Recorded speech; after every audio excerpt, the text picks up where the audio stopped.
Doğu Türkistan'da halk arasında tanınan din adamı Yusufcan Samet'in tutuklanıp hapse atıldığı öğrenildi.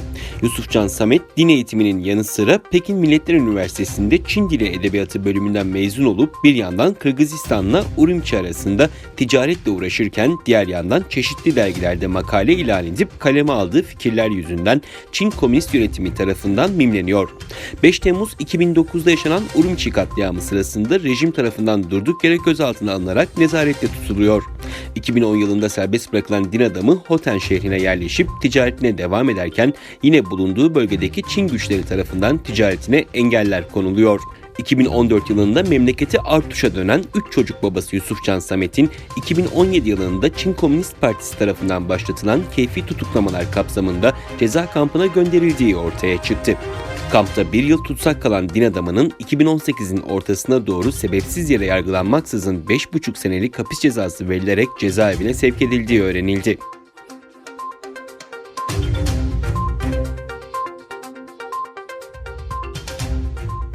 Çin'in iç bölgelerinde yaşayan Uygur Türk iş adamlarının evlerine Çin güvenlik güçleri tarafından gözetim kameraları yerleştirildiği ortaya çıktı.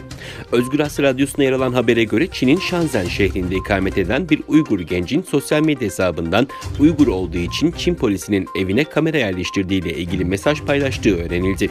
Sepercan isimli gencin sosyal medya hesabında paylaştığı mesajı ABD'li akademisyen James Milward Twitter hesabında paylaştı.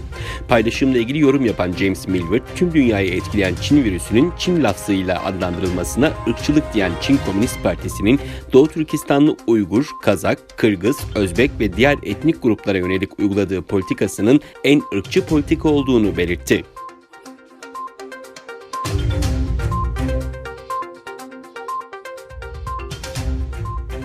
Sağlık Bakanı Fahrettin Koca yeni tip koronavirüs kapsamında son 24 saatte vaka sayısının 3892, vefat sayısının da 76 olduğunu kaydetti. Böylelikle Türkiye'de toplam vefat sayısı 725'e ulaştı. Sağlık Bakanı Koca, Covid-19 tedavisi tamamlanarak taburcu edilen toplam kişi sayısının 1582 olduğunu söyledi. Fahrettin Koca bugün itibariyle toplam test sayısının 228.868'e, vaka sayısının ise 34.109'a ulaştığını belirtti. Sağlık Bakanı Koca, dün ülkemizi dışarıya karşı izole etmeye çalışıyorduk. İzolasyon kuralına şimdi şehir şehir uymak zorundayız. Evde izole edilmesi gerekenleri dijital yöntemle takip edeceğiz. Gerektiğinde hemen uyaracağımız sistemin hazırlıklarını tamamladık açıklamasında bulundu.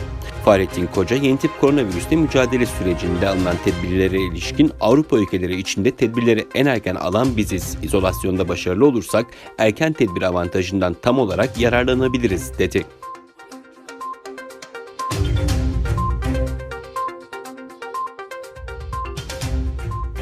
ABD Başkanı Trump, yeni tip koronavirüs salgını için kendilerine yanlış tavsiyelerde bulunduğunu öne sürdüğü Dünya Sağlık Örgütü'nü sert bir dille eleştirdi. ABD Başkanı Trump, resmi Twitter hesabından yaptığı açıklamada Dünya Sağlık Örgütü'nü Covid-19 salgınında Çin yanlısı bir tutum sergilemekle suçladı. Başkan Trump, Dünya Sağlık Örgütü bu defa gerçekten patladı. Fonunu büyük oranda ABD sağlıyor ama bu örgüt nedense hala Çin odaklı. Bu konuyla ilgileneceğiz değerlendirmesinde bulundu. Dünya Sağlık Örgütü'nün Covid-19 krizinin başlarında ABD'nin Çin'den gelen uçak seferlerini durdurma kararına ilişkin tavsiyelerine dikkat çeken Trump, "Neyse ki Çin'e sınırlarının açık tutulması tavsiyelerini kabul etmedim. Neden bize bu kadar hatalı bir tavsiye verdiler?" ifadelerini kullandı.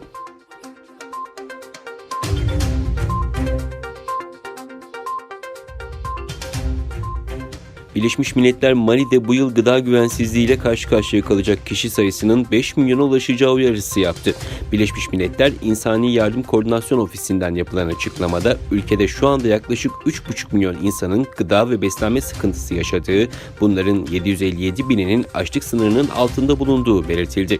Haziran-Ağustos döneminde gıda sıkıntısıyla karşı karşıya kalacak Malili sayısının 5 milyona yükseleceği, bunların 1,3 milyonunun muhtemelen açlık sınırının altında olacağı edilen açıklamada bu sayıların Kasım 2019'a göre artış eğiliminde olduğu vurgulandı.